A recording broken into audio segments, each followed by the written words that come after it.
You heard it right here, folks. 2024, folks. Chinese, we're Chinese first generation. We love Trump from our bottom of the heart because we know Trump is the only one can save America. Kamala is so stupid. She is so low. IQ equal no Q, no qualification to be the president. You shall stay away from that position. You already lost the position. You lost our trust. You lost our vote. You just need to go home, to stay home. You cannot do anything to save America. You are so stupid. You don't know anything. You cannot even answer any question. What is up, guys? TYSON DELACRUZ here. Thank you so much for rocking with me. Happy Monday. Was it a weekend or what?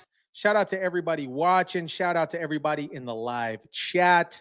What's up? What's up? If you're catching this on the replay, type in replay in the comment section. Woo! What's up? What's up? Donald Trump held an extraordinary rally at Madison Square Garden, and it was absolutely epic. And the libs and the mainstream media are flipping lids. They are flipping, the libs are flipping lids. What's up, everybody in the chat? What's up, Steph, Rob, My Mind, Jenny, Carol? What's up? What's up? Hopefully you guys are doing absolutely amazing. What's up, Thomas, Gina, Anna? Hopefully everybody's doing amazing. We got a packed one today. We got a packed one today because everybody's freaking out. All leftist bias media's freaking out. And ABC even admits, this is what they had to say. They even admit that the energy at the rally was absolutely epic. Look, I was there for about 6 hours yesterday. First thing I've got to say, Madison Square Garden was packed. People waited hours to get in. They sat through hour after hour of this rally. They were fervent in their devotion to all things Trump. Trump has created a movement. There is no doubt. I cannot think of another Republican figure of my lifetime who could have come into a Democratic city like New York and put together anything like that. Look, I was. What did they say? Welcome to New York. I think that's a Jay-Z song, so I don't even want to say that on here. But it was absolutely epic. We're gonna go through some of the highlights before we share some of these libs freaking out. Let me jump into this real quick. So this is Mr. Fetterman even admitting that it was epic and there's some amazing Trump energy going on. Let me share this real quick. Boom. Here we go. Is running almost at a tie in your state. You've said that Trump has a special connection with the people of 100%. Pennsylvania. Why? What is it that you see that he appeals to in your state? There's a difference between not understanding, but also acknowledging that it exists. And anybody spends time driving around and you can see the intensity. It's astonishing. I was doing an event in Indiana County, very, very red. And there was a superstore of Trump stuff. And it was 100 feet long. And it was dozens of T-shirts and hats and bumper stickers and all kinds. I mean, it's like, where does this all come from? I mean, it was almost like Taylor Swift kind of swag. It's like of everything. It wasn't just a sign. It's the kinds of thing that has taken on its own life on that. And it's like something very special exists there. And that doesn't mean that I admire it. It's just like, it's real. And now You got to acknowledge that it's real. You got to acknowledge it. She is running almost at a. Let me exit out of that. What's up, everybody that's just joining? If you're catching this on the replay, again, type in replay in the comment section down below. What's up? What's up? All right. So we got those two out the way. And then I want to highlight these two speeches. I'm not 100% sure if I'm going to share the entire speech, but two of them that I want to highlight. One is Tucker Carlson and RFK. I think Tucker Carlson did a phenomenal job. If you didn't catch the live or the entire rally, we didn't stream the entire rally. It was over, I think it was over 6 hours long. Correct me if I'm wrong, chat, but we were streaming for, we were streaming for a good 3.5 hours. It was a great rally, back to back powerhouse speakers from Dana White, Dr. Phil, Elon Musk, RFK, Tulsi Gabbard. It was the full Avengers Assemble lineup at the rally, and it was absolutely epic. And the libs are freaking out because, which we'll get into here in a minute, they're freaking out because of a joke, right? So let's jump into Tucker Carlson. I'll play like a good 2 minutes of this one, but did you guys like Tucker Carlson? I thought Tucker Carlson was great. Ladies and gentlemen, please welcome. In this arena,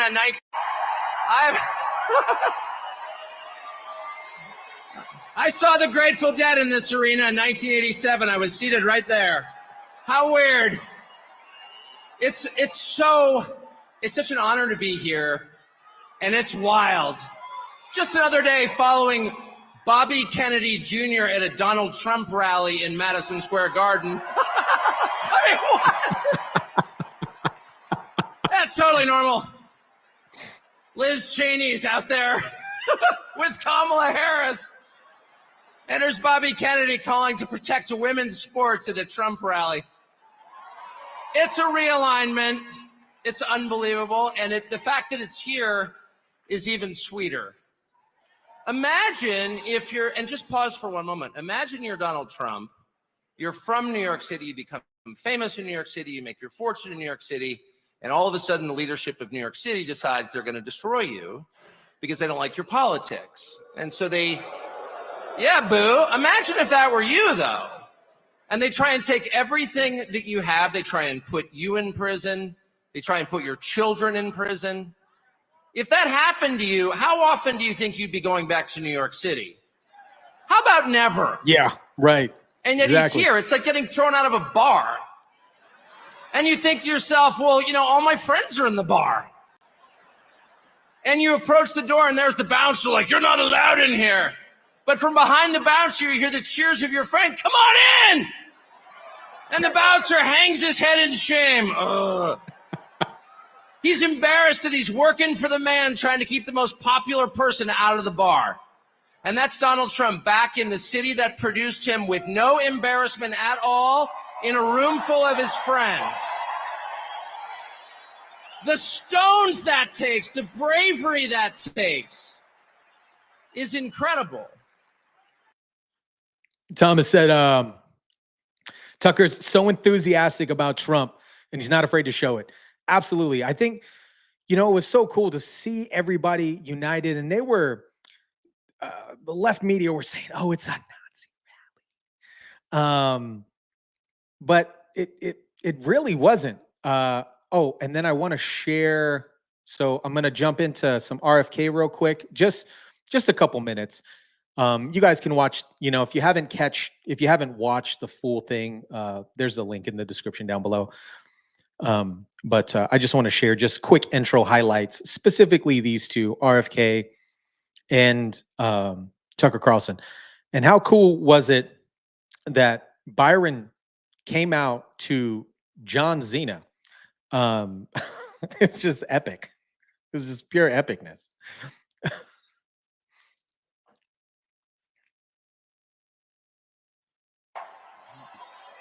Thank you, New York. Thank you.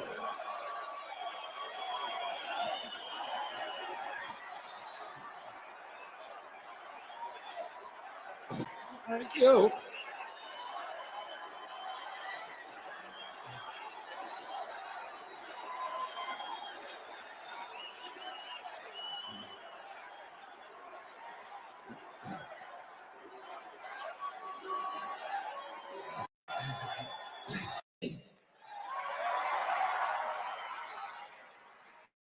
This is not the party anymore of Martin Luther King, of Robert Kennedy, of John Kennedy. That was the party of peace.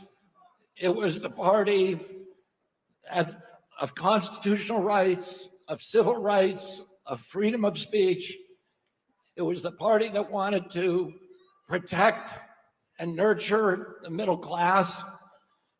It was the party that stood up to censorship, to surveillance, that stood up to the CIA, to the military complex, military-industrial complex. And it was the party that wanted to protect public health and women's sports. My uncle, Ted Kennedy, wrote Title IX, which protected women's sports in college. How many of you guys, like, RFK's voice has definitely gotten, it's gotten good. Like, it's good. It's good. I like it.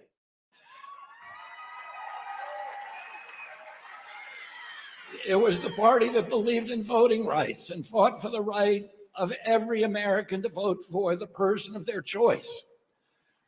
Today's Democratic Party is the party of war. It's the party of the CIA.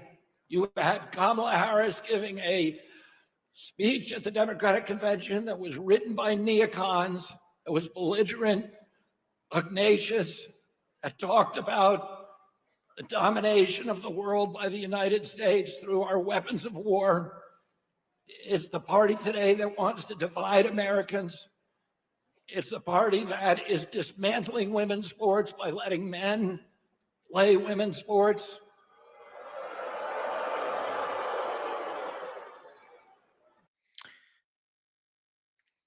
So that was just a little sample. I think RFK did a phenomenal job. They had short speeches. They were anywhere from 5 minutes to 8 minutes in totality. But I just wanted to share that quick part about the former, what the representation of the former Democratic Party was, specifically to RFK, to Bobby, fully endorsing Donald Trump recently, and it's awesome. It's awesome. All right, let's get into the juice of this. So, Tony Hinchcliffe, I see the comments already buzzing on this. So Tony Hinchcliffe, known for roasts, he's a good comedian. I think he's funny. I think, I think he's a funny guy. I think also some of you guys might have a different opinion on this, but there's a time and place for particular jokes. But he was roasting everybody on this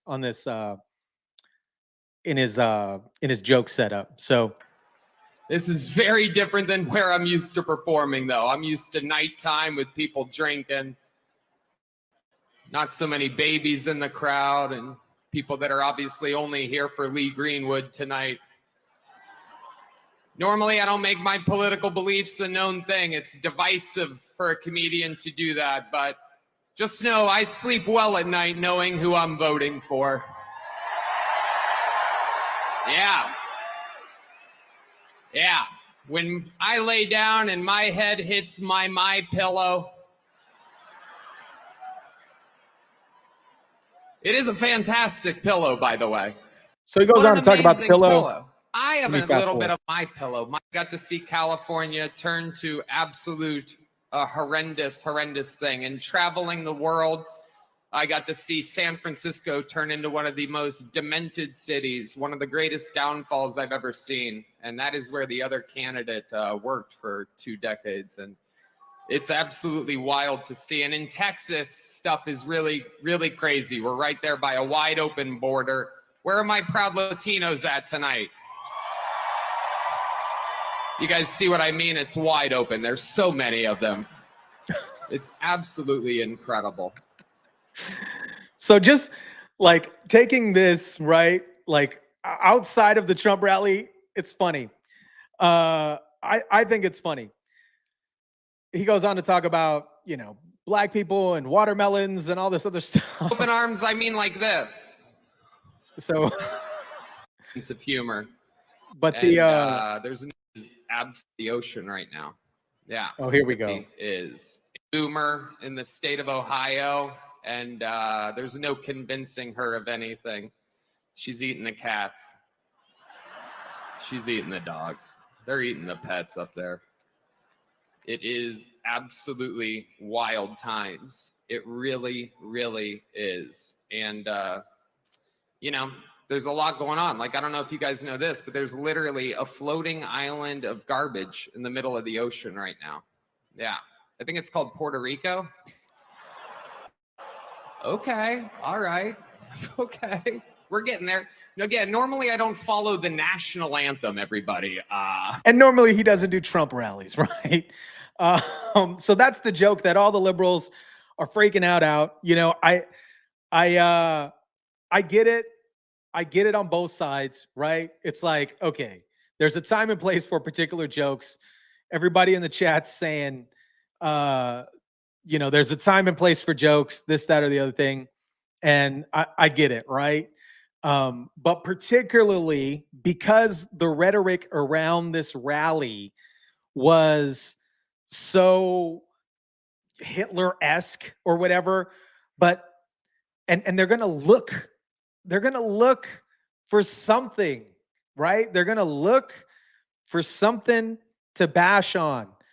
And they found it, right? They found it. And it's just what it is. Rob says, I was just going to say there's a time and place for jokes. At a massive Trump rally is not the place. Yeah. And, you know, he followed, he was right after the freaking national anthem. It's like, so anyways, they got some splaining to do, you know. But let me see what else I got. Oh, this is let me share this real quick. This is Whoopi right here freaking out. Ye gods, what the Misa saying? This is very, very bad. We shall be robbed and crunched. Excuse me. Vance is back!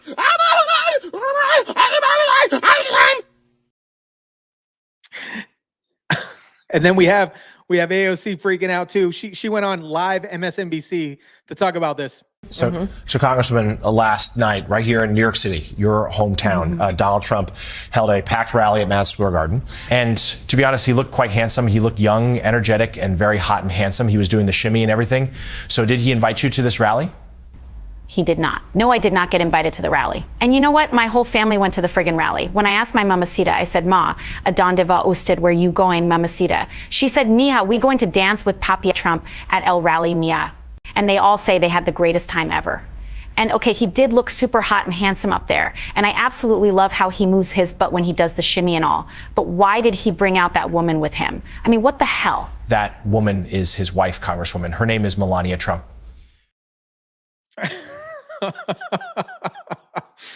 That's not actually what she said, but here's what she said on MSNBC.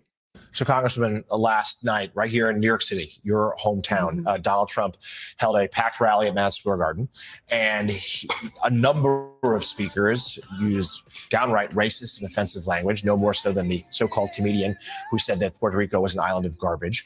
Can you just give us your reaction to what you heard last night, just hours and hours of frankly, hate, and what, frankly, how it could electrify this electorate? Well, there's a couple of things. As you mentioned, this was a hate rally. No. This was not. Guys, she exaggerates so much. This was a hate rally. This was a hate rally. I can't take a joke from a comedian. No. Was this a hate rally, guys? Was it a hate rally? Just a presidential rally. This was also not just a campaign rally. I think it's very important for people to understand that these are mini January 6th rallies. What? These are mini J6 rallies.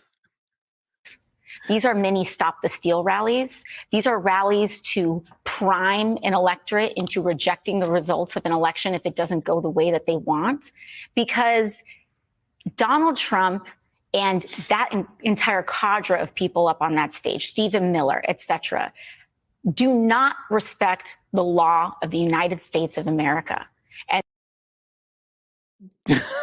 I just wanted to share that because it was not a mini J6. It's just so over exaggerated. Okay, I think they're just taking everything out of context. You know, it's ridiculous. It is mini J6 rally. So while this rally was going on, I guess to appeal to more male voters, right? Tim Walz and AOC were playing Madden. They were playing Madden on Twitch. I didn't even know. Mini-minded response. That's what Digital Revolution says. Yeah, you know, it's a funny joke. It's a funny joke. It was a funny set. Just poor timing. You know, it was just bad place to say the joke. Right. I'm a fan of Kill Tony and Tony Hinchcliffe. I'm not gonna try to, you know, but this is the rhetoric, right? They're saying, oh yeah, he's a Nazi and all this other crap.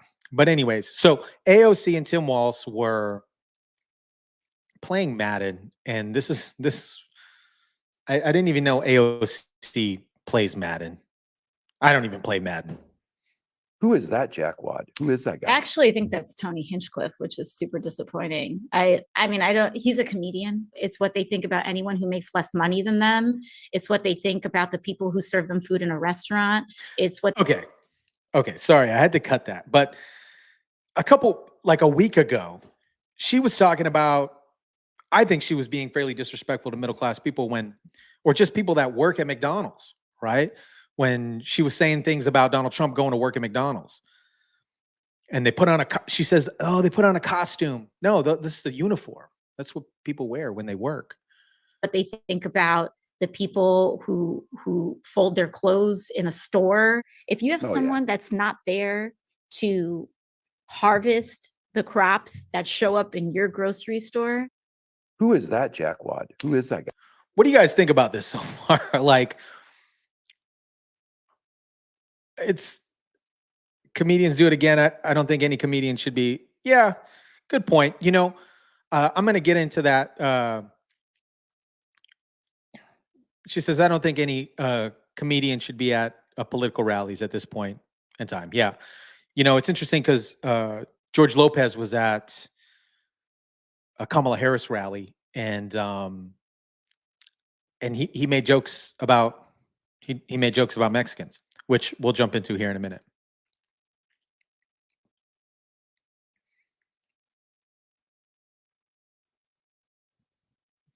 Hotshot says, yeah, she's a joke. Let me jump into this. Where's my Byron clip?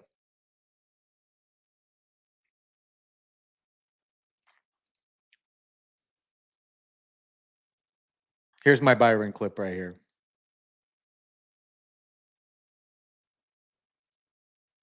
And then they're burning ballot boxes too. But here's Byron talking about this from last night. Sure, go ahead. And this is what I think, to the extent that there are folks who, by the way, may agree with the policies of Trump, yes, but don't want to vote for Trump. And those, you know some of those people. Mm. The reason that they don't want to vote for Trump is because they see either in his character or the people who seem to support him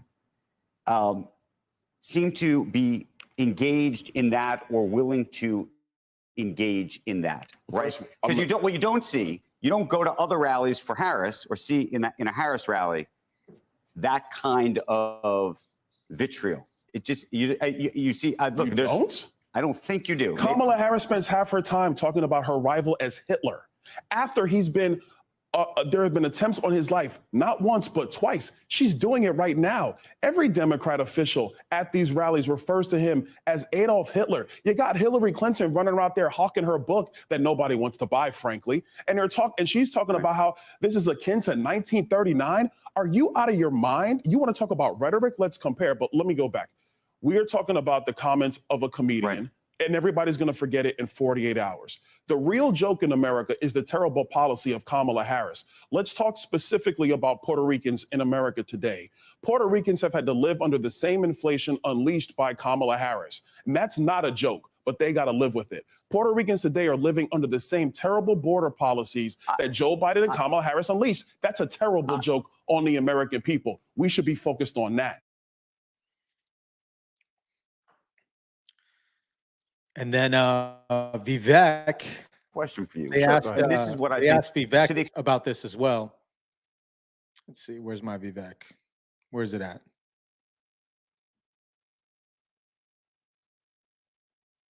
Do I have the Vivek lined up? Let me see.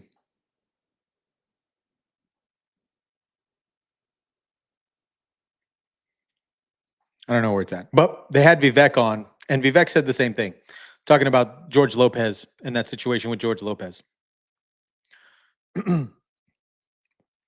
It's just it's interesting.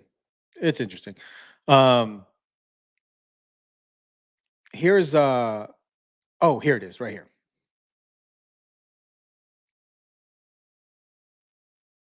Here's the Vivek clip.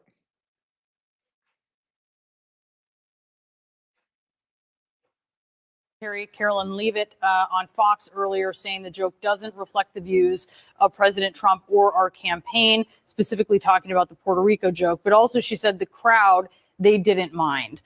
You were there. Did you mind? Look, the fact of the matter is I wasn't in the room when that joke was made, but I got to say, we got to take a step back and look at the double standards here, Brianna. Let's be really honest. George Lopez made a joke at Kamala Harris's rally over the weekend about all Mexicans being thieves. Are we attributing that comment to Kamala Harris or querying all of her proxies who are at that rally? No, we're not. So I think we need to all get off our high horses and acknowledge that a bad joke was told. It was bad because it wasn't very funny. The audience didn't find it funny. The guys told other funny jokes in other places. This wasn't one of them. But the media manufacturing of outrage out of this is really just a double standard when you look at the exact kind of jokes being told at the Kamala Harris rally over the weekend. And the fact is, if George Lopez had said that at the Donald Trump rally, if I may finish, you've seen a comedy show before? If I may finish, just to finish making the point, if the George Lopez joke had been told at the Donald Trump rally, you and I both know we'd be talking about that. But because it was at a Kamala Harris rally, we're not saying a word about it. And I think that that's just hypocritical. I think that if your comedian were Mexican American, it might be different. I mean, you're familiar with, I'm assuming you've been to a comedy show. You're familiar with these things. If someone is of South Asian descent or they're Mexican American and they tell a joke about the group from which they come from, things can land a little differently. And we heard these jokes. There is a group certainly that the comedian belongs to, and he didn't really joke about them that much. So I think that's something to note as well. The funny and most remarkable part about this is the audience didn't love the joke. They actually booed, and it says a lot about the audience's response to a bad joke. On the other hand, this is a comedian who roasted Tom Brady famously as well, so everybody knew he was a comedian. Let's also take a step back and ask what else was going on during this same rally, or focused on this early warm-up speakers. Frankly, most people didn't even know he was going to speak early on in the rally. The whole time, Tim Walz is doing a live stream, calling the people in Madison Square Garden Nazis. Where's the apology for that? I was in the room. I was there the entire time. There were multiple Israel flags held up in the audience, not exactly the material of a Nazi rally. And I just think that this media game isn't healthy for the country where we airlift some comment, this time that didn't even come from Donald Trump, not even when Donald Trump was in the building, but a warm-up speaker at his rally makes one joke, but a comedian at Kamala Harris's rally makes at least one that's even more offensive in the other direction. And we're not talking about it. I think that we have to be able to really take seriously what Donald Trump and Kamala Harris say. He made it in jokes of some. He made it in his own direction. But I will tell you that the comedian certainly overshadowed a lot of people making statements, and that included yours. You were there. You said this. This was part of your message last night, and I want to discuss it with you. What does it mean to be American? It means we have elections we can trust and believe in, and that means single-day voting on Election Day as a national holiday with paper ballots and government-issued ID to match the voter file. That's how we save the country after we win it this time by voting early. So voting early is okay to use to win for your guy, but then you want to get rid of it?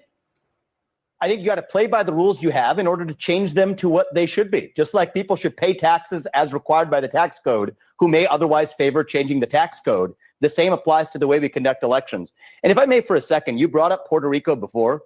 I actually love Puerto Rico. I've spent a lot of time there. One of the things I've done in my studies of the island, meeting with leaders there, is understand how they conduct elections in Puerto Rico. And I think we have a lot to learn from them, where they do have single-day voting on Election Day as a holiday for the island. They use paper ballots and other election security measures that we don't use in the United States. So for our part, speaking to Puerto Ricans, what I want to say is we have a lot to learn from Puerto Rico, including the way they run elections. But yes, we have to win this election in order to get there. And so play by the rules we have legally to the fullest extent allowed. And then, yes, I think it could be civic and unifying, in civic unity for the country, to say there's one day we take apart from our daily drudgery of our day to say we're doing our duty to our country and we're united as a consequence. But that's not happening this election. We need to win this election. And that's why I do think it is not only okay, I would encourage people this election so we can win to vote early to change the rules to what they should be. Even on national holidays, some people will still work. We see them working. We see them.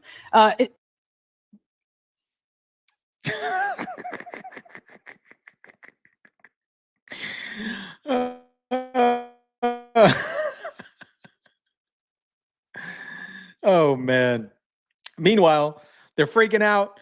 They're freaking out over comedian's joke, and this is happening. This right here. Let me share this with you.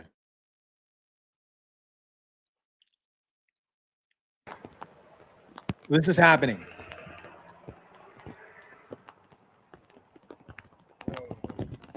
Burning ballot boxes. This is on a local news network. Okay? They're not sharing this stuff, but they're upset.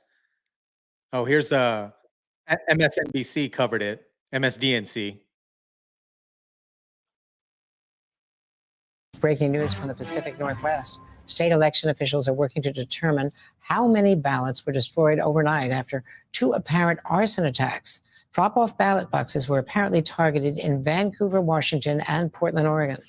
Police found an incendiary device, that's their frame, inside the Portland ballot drop-off box. County elections officials say fire suppressant inside the drop box protected nearly all the ballots. Only 3 were damaged. But officials in Vancouver fear that hundreds of ballots could have been damaged or even destroyed. It is not clear if the 2 are connected. The FBI is investigating. Breaking news from the Pacific Northwest. They're not covering that, right? Jeez. But they're worried about all this other junk that doesn't necessarily really concern anything. You know, it's crazy. It's crazy. Meanwhile, we got I wanted to share this. I wanted to put this in this video because JD has been absolutely cooking lately. Hey guys, JD Vance here, playing a little buck hunter before a rally in Eau Claire, Wisconsin, also known as the closest Tim Walz has ever gotten to real combat. Have fun out there. So JD's been absolutely cooking, and here he is on CNN, absolutely cooking. Ask yourself a basic question about network integrity.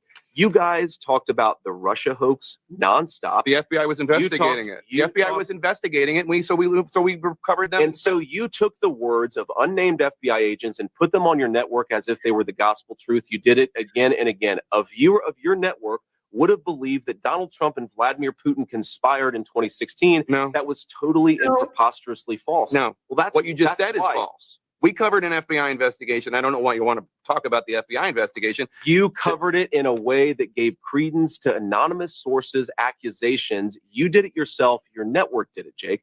But again, can we talk about the issues that Americans care I'm most talking about things that Donald Trump has said. Yes. If you have an issue Kamala with whether or Harris- not he's talking about the economy enough, that's between you and your running mate. I'm talking about things he has said this week. Every single rally that he does, he talks about how he wants to unleash American energy so we can lower the cost of groceries. He talks about the fact that housing has become unaffordable. He talks about the wide open border, Jake. Kamala Harris and her allies, you know, it's interesting. Kamala Harris and her media allies, and I would put CNN in this category. You guys, they wouldn't. You guys seem to care. I'll tell you that they wouldn't. Well, they should watch your network more because you guys seem to care more about Donald Trump's past than the future of the American people. We're running this campaign on making the American dream. I'm specifically asking about how Donald Trump is going to be president in the future should he win. And then we're being told He's going to pursue economic policies that lower the cost of groceries and make life more affordable again. He talks about it every single day on the campaign trail, and so do I. What you're talking about is an anonymously sourced story, or one guy Nothing anonymously sourced. or who Zero one guy who is a disgruntled employee. I told you where 10 five other people push back against. He baited him into that, and then this comes out. I'm not going to play this whole clip, but here is CNN, exactly what JD was saying. Thing of what some Republicans vote for. It is regardless devastating to the FBI, and to a degree, it does exonerate Donald Trump. Why this is interesting and significant is that President Trump and others are trying to say that the FBI is corrupt, and they had this Steele dossier, which they say has been discredited, which is not entirely true, and that it's all because of the Steele dossier, and this whole investigation is based on nonsense. In this op-ed from the founders of Fusion GPS, that the dossier was taken so seriously because it corroborated reports the Bureau had received from other sources. That's all that they talked about. JD was on a roasting fest all weekend, by the way. Here's another clip of him with Jake Tapper-Tap. Jake Tapper-Tap. So all those 10 people, including the former vice president, Mike Pence, all of these people have this horribly damaged worldview, and they're all just going after Donald Trump because they want to send people into war. That's really your argument? Absolutely. It's not like these are conservative. Absolutely, that's my These argument. are not conservative Jake, Republicans. These aren't conservative Republicans who are concerned about Donald Trump. They're not. That's not right. All of these people, Jake, they came into office thinking that they could control Donald Trump. That when he said he wanted peace in the world, Pence thought he could control Donald Trump. Yes, he did. And when he found out that when he found out that he couldn't, they all turned on Donald Trump. So all those 10. He roasted Kristen Welker as well this weekend. I got to highlight that.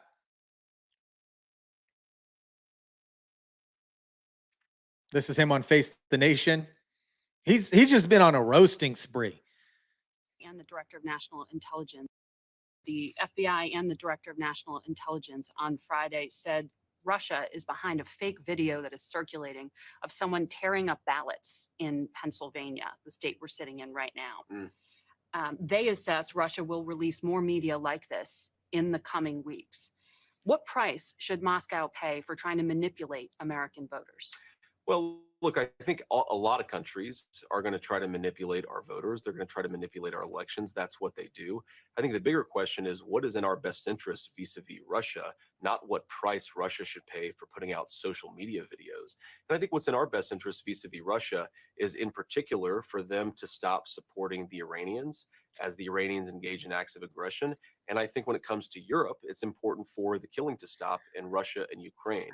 I don't think that we should set American foreign policy based on a foreign country spreading videos on social media. I think we should set American foreign policy based on what's in our best interest as a United States. You don't consider that election interference and crossing a red line? I think it's bad. I think it's bad, but social media posts and social media videos, Margaret, you want us to go to war because the Russians made a ridiculous video or paid There for are it? options other than war, as you know, sanctions, Well, other measures. I mean, But that this doesn't raises a difficult question, Margaret, because manipulating voters is part of our everything that democracy. everything that we've tried, a lot of the sanctions that we've tried, they've gone off like a wet firecracker. We promised at the beginning of the Russia-Ukraine war that we would engage in financial nuclear war against the Russians. Biden administration, Harris administration officials talked about how our sanctions would cripple their economy. They didn't. And so we have to be realistic about what America can accomplish, compare it against our national interests, and just be smart about this. I don't think that we should overreact to anything. What we should do is encourage our fellow Americans to be careful. Don't trust everything that you see on social media. And of course, we should push back where appropriate. But that's the big question, is what is an appropriate response to a country making social media videos? I'm not going to make a commitment to that sitting right here.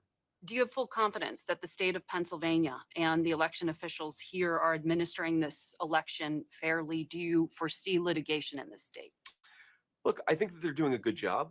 I think that they're doing a better job than they were in 2020. And most importantly, I think most Americans are seeing, whether it's voter ID in places like Wisconsin or Georgia, or a little bit of tightening of the regulations around signature verification in places like Pennsylvania, that I think our elections are in a pretty good spot in 2024. Obviously, if something comes up, we don't know what the future is going to hold. If we see evidence, for example, of an illegal alien casting a ballot, yeah, we're going to challenge that in court. But seeing what I see right now, 10 days out from the election, Margaret, I think Pennsylvania is in a really good spot. I think we're going to win the state. And I think Pennsylvanians, Republicans, Democrats, Independents should have confidence in the elections here.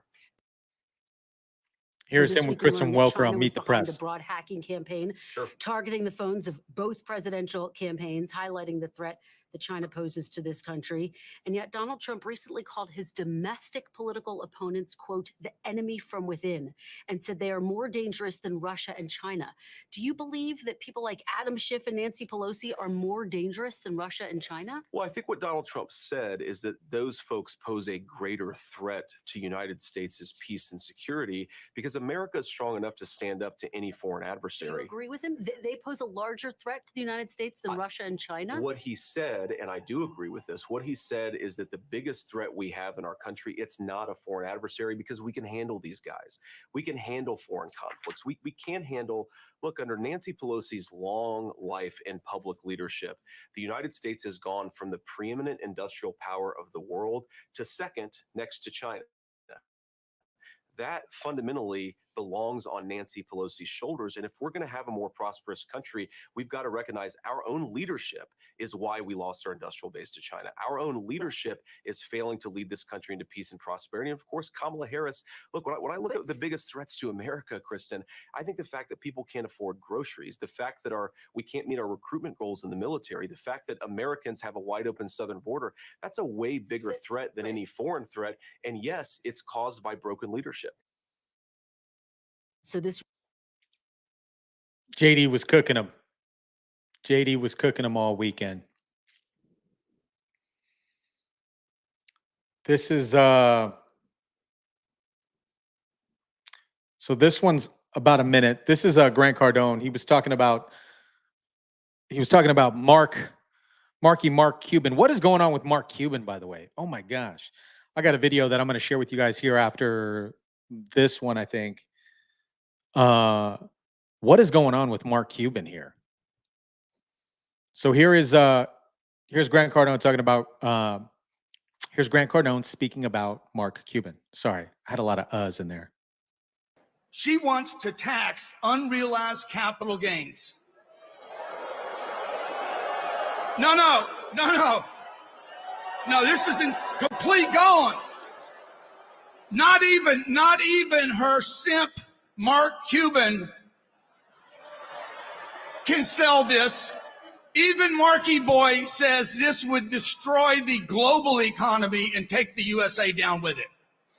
Ladies and gentlemen, Kamala Harris is the least qualified candidate to ever run for any political office in American history. She makes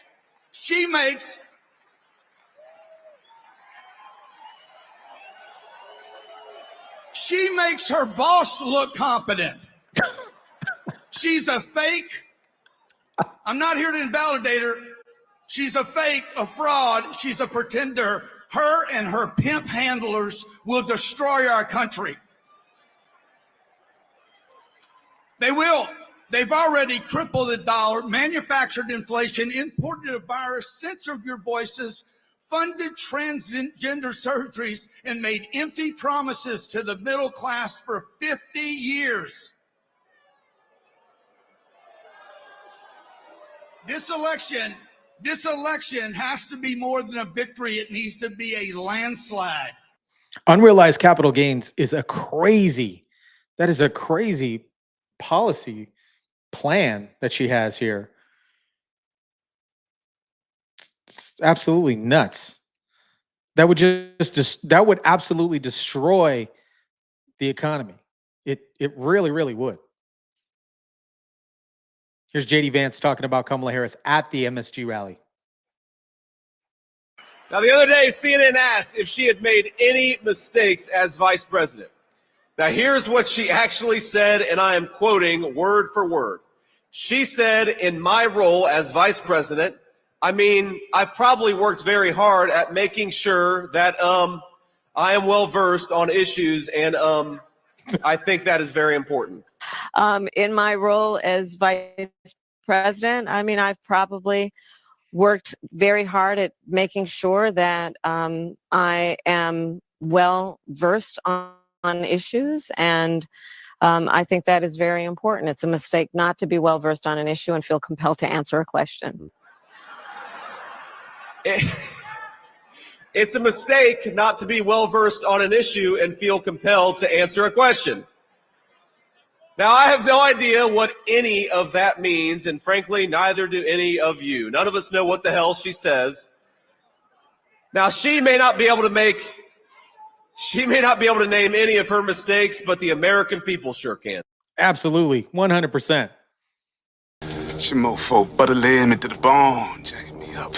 Weeping may endure for a night, but joy cometh in the morning. Oh, stewardess, I speak jive. Oh, good. The path may seem hard, the work may seem heavy, but joy cometh in the morning. Just hang loose, blood. She gonna catch up on the rebound on the med side. What it is, Big Mama? My mama raised no dummies. I duck a rap. Cut me some slack, Jack. And church morning is on its way. Chump don't want to help. Chump don't get the help. So Kamala Harris was asked on CBS because Donald Trump openly had said that she needs to take a cognitive test. Donald Trump was on Joe Rogan, and he called you, Madam Vice President, a very low IQ person, and said, look at her face. What? Was on Joe Rogan, and he called you, Madam Vice President, a very low IQ person, and said, I think she needs to take a cognitive test. I think Kamala should have a test because there's something missing. There's something wrong with her. That, guys, that is not edited. That is a clip from CBS in the morning. What? Test. I think Kamala should have a test because there's something missing. There's something wrong with her.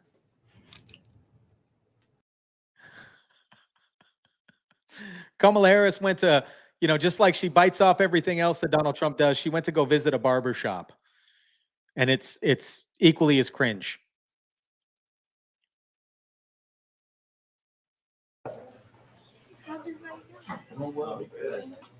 Vice President, we thank you so much for coming and being with us to have this conversation inside the barbershop. Indeed, that's where all the truth gets spoken. That's look, where the news gets shared. And like this, we kind of breaking the code. We got you in the barbershop. It's a little private, but not my first time. Okay, I'm just saying we got you in here today. She has more accents than anybody that I've ever met in my entire life. She's just accent galore. Now to continue on with Mark Cuban. Again, you guys are like, what happened? What is going on with Mark Cuban? He's totally flipped. I don't know what they got on Mark Cuban. What do you guys think that they got on Mark Cuban here? Listen to this guy's response. You've been out there campaigning with Kamala Harris. How's it looking? Is she going to win? I think so, for sure. I mean, when you go to one of her campaigns, she is just a dynamic speaker. I mean, Sorry, I had to pause it. He just said she's a dynamic speaker.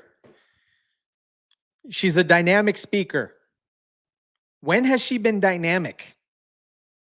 When has she been a dynamic speaker? Campaigning with Kamala Harris. How's it looking? Is she going to win?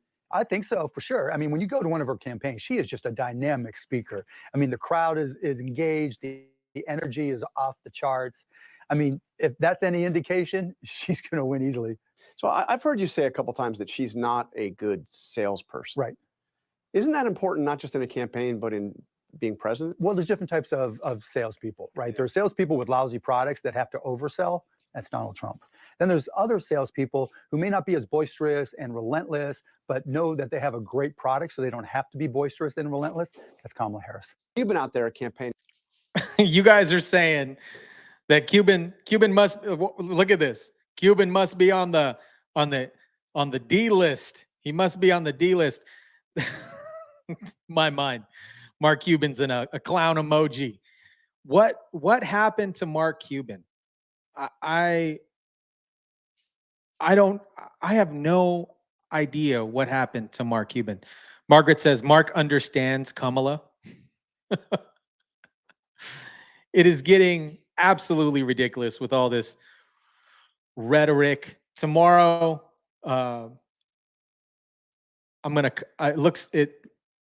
apparently Kamala Harris was on the Club Shay Shay Diddy Gate.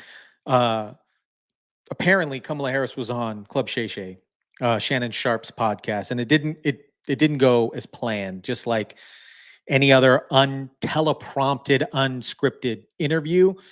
But Club Shay Shay's comments, I'm going to share it with you guys in the morning, but Club Shay Shay's comments were blowing up.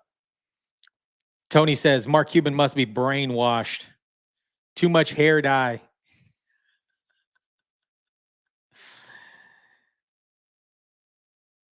Yeah.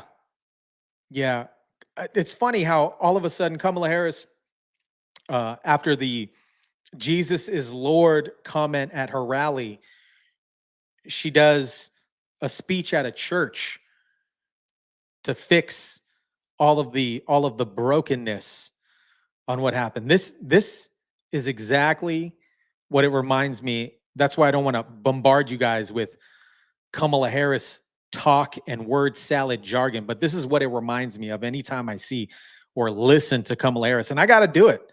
I got to watch it. Oh, no. You think you just fell out of a coconut tree? You exist in the context. It isn't you on television. Mike, look at